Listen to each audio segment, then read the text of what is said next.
which is just bound to happen, I suppose, as it becomes. Yeah, it's bound to get smaller and just more defined. But I think there's a lot of people that are now being interested, and they're kind of hearing what's going on now rather than what was going on when we all started doing it. So the tunes and the styles that everyone seemed to be that interested in are the ones obviously that are just happening kind of now. I think it's like healthy. There's loads of like new producers, you know, kind of sending me tunes and that. I think it's just like I said, it's just finding people that come with something that little bit different.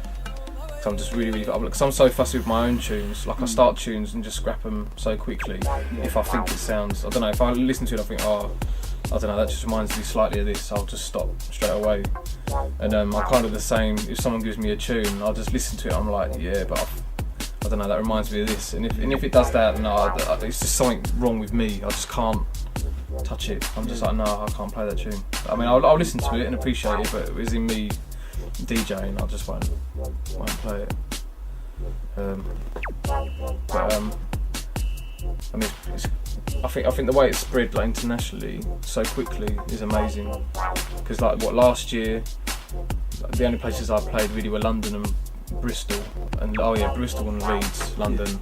And like this year, I've been kind of out of nowhere. Do you know what I mean? Like it literally came to January, and in that first month, I think I got a booking for Belgium, Poland, Croatia, and talks to do in Finland, which never happened. But then like the last couple of weeks, like last weekend, no, the weekend before I was in Austria, the weekend before that I was in Amsterdam, and then a month before that I was in San Francisco and Los Angeles. I wouldn't say it's obviously as big as it is here, but I think a lot of the shows I'd done, like the one I did in Croatia, the one I did in Los Angeles, were the first ever dubstep nights ever, you know. But afterwards, they all kind of start like listening, like, yeah, what's going on. But by the end of the night, they're all just going mad. Like even when you wheel a tune, do you know what I mean? They're just like absolutely like. The first time I wheeled a tune, I think Pinch was playing in Los Angeles, and he played like this new Scream tune, and I like darted through everyone, all like looking at me, what's going on? I think I got a bomb or something. And then I just bang, stop the tune, and all look at like, in disgust, like what's he just done, like that. But then I think like two people who kind of knew about the dubstep thing all started cheering, and everyone was just like, and then from then on, the whole night was just mental. My sets always kind of start from a bit more mellow, working their way up slowly. They're saying that like the more I've played out recently, or should I say like this year, it has kind of been different each time. Like, because there's times when, like for example, when I was in like America, like I said, like Pinch was on before me playing certain tunes, whatever. And I thought, right, I could either come on and just go back and play something mellow, or I can just drop something that I know everyone's just going to go mental to. So that's what I'll do. Sometimes I'll just come on and just play like the most ridiculous tune I can, just so that everyone's just like, wow, it's like it's just stepped up again, kind of thing. Or I don't know, just play something completely different that ain't even dubstep, which like some people do. Probably the biggest thing, like if everyone actually thinks about it, is the internet. That's like the biggest reason ever.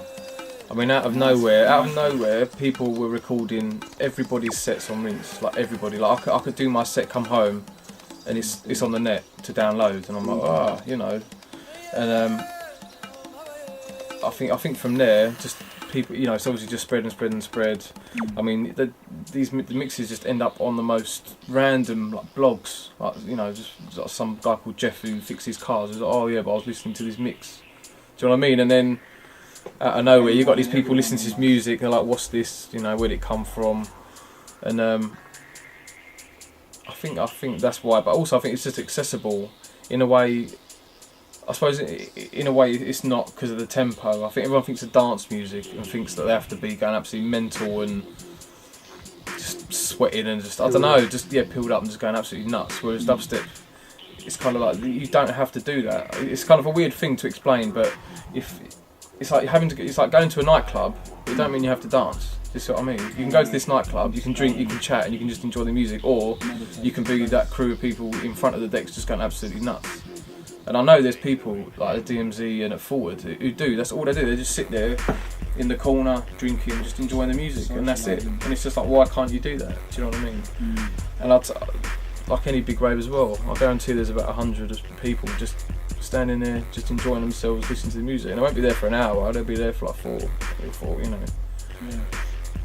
But there is the whole element of the people jumping up, going crazy, and I think the whole thing with like rewinds, even though it's saying like they're a negative thing, but in a way it gives them, I think the people just want to be involved. Like they see someone reach up and stop the tune, and they want to be the person who's like there going, yeah, you know, pressing the button or whatever. So in a way, if you were to just, I don't know, look like you're going to slap them if they do it, you're going to kind of ruin their night.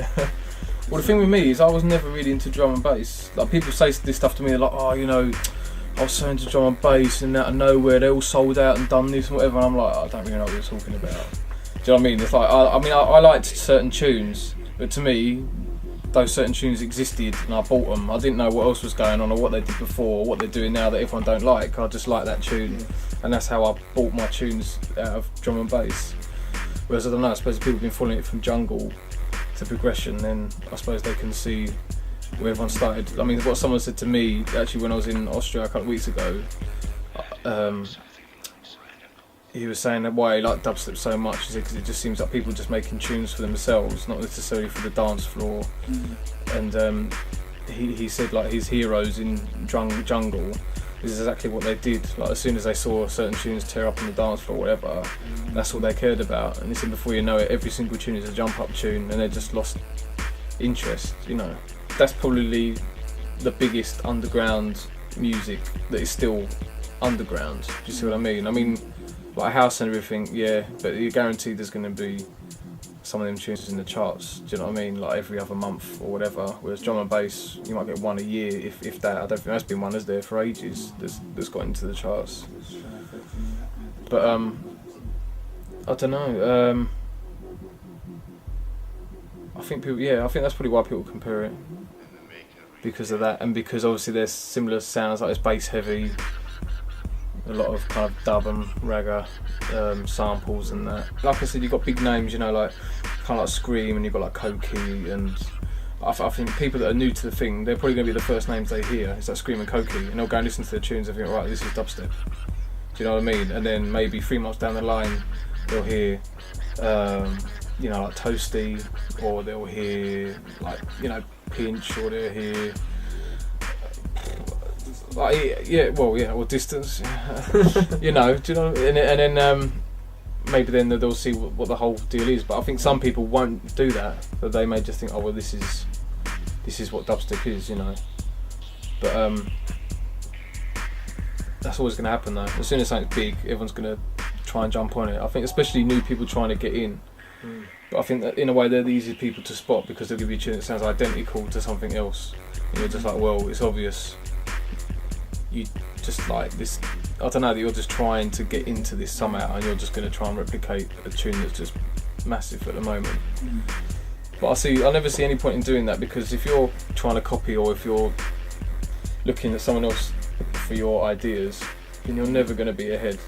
Because the next time you go and see them, they're going to have another tune like, oh my god, where did that come from? And you're never ever going to do that. Do you want to be like a pioneer in it? If you want to be a pioneer, then you've got to stay ahead and just not be afraid to do what you want to do. But I think that's why dubstep in a way is fresh and will remain fresh, is that a lot of people think the same way. So I mean, like if you listen to people like, especially like, you know, like Mala and all of them people, like there's so many producers still that surprise me when I go and see them, and that's probably what's keeping me interested. You've got to think, before I was making tunes, before a lot of people were making tunes, you were going to a place, you know, you're going to Forward, and who you're seeing Youngster and you're seeing Hatcher.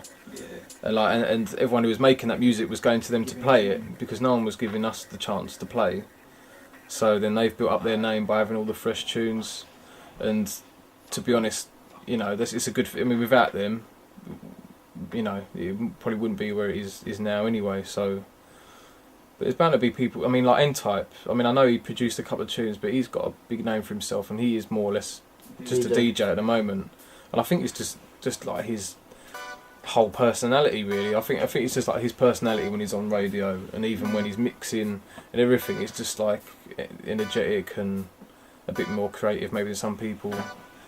I mean, if I was an outsider and I wasn't who I was and I wasn't doing what I was, I'd blatantly be thinking, right, I'm just going to make a tune as popular as I can possibly, you know, just a tune that I hope everyone's going to like, just so I can become a DJ, and just so I can get loads of bookings, and that's that.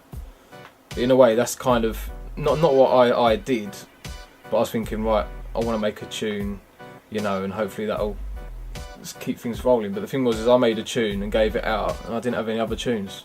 You need to have like to be able to follow it up. Yeah, I mean, luckily I was able to just make, like, I did Trust My Logic, and then that got was getting played and everything, and then I just managed to bash it out a few more tunes. So obviously it wasn't like a fluke. So respect the people that are already within it. Like, I've had people come up to me just saying, I get like messages from people off AIM saying, yeah, send me some tunes. Do you know what I mean? Like, I don't even know who they are. They just ask. They're not even asking me. They're telling me to send them tunes, and it's just like I don't even bother replying to them. Or yeah, just respect the people that are in it. Come along to the nights. Like, we're all approachable people. You can just chat to us. Do you know what I mean? I don't think I'm anybody. Do you know what I mean? It's just like, just come and chat to me. I don't really care who you are. And then it's the same with everybody. You can pretty much talk to anyone, and I'm sure if you was to give them a disc, they'll go home and listen to it. I mean, it's hard getting responses from everybody. It's just difficult. I mean, you're getting tunes on AIM, you're getting sent tunes. To go through all of them and be able to reply to everyone ain't easy. But you just gotta, I don't know, don't be disheartened, I suppose. Just gotta keep doing it. As soon as there's one tune, you'll know about it, because everyone will be contacting you and saying they like it. So.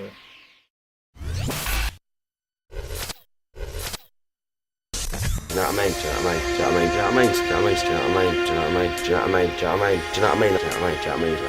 Do you know what I mean? Do you know what I mean? Do you know what I mean? Do you know what I mean? Do you know what I mean? Do you know what I mean?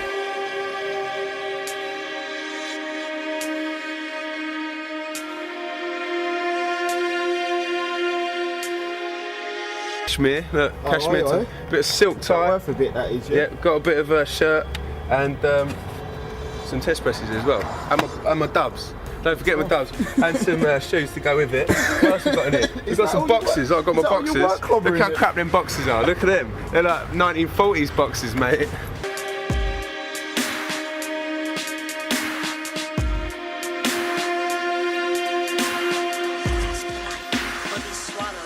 Like the window, yeah, it blew off, like the whole thing, like the wood, the whole lot, the whole thing.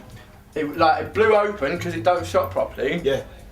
And then when it was like really windy, like New Year, the whole thing blew off, and it's still in the next door neighbour's garden. You can still see it now, yeah. What, just cotton in there? It's yeah? still that all smashed up, and that all wooden frame, like still intact, like in her garden. That was in January. She hadn't said a thing. We never see her.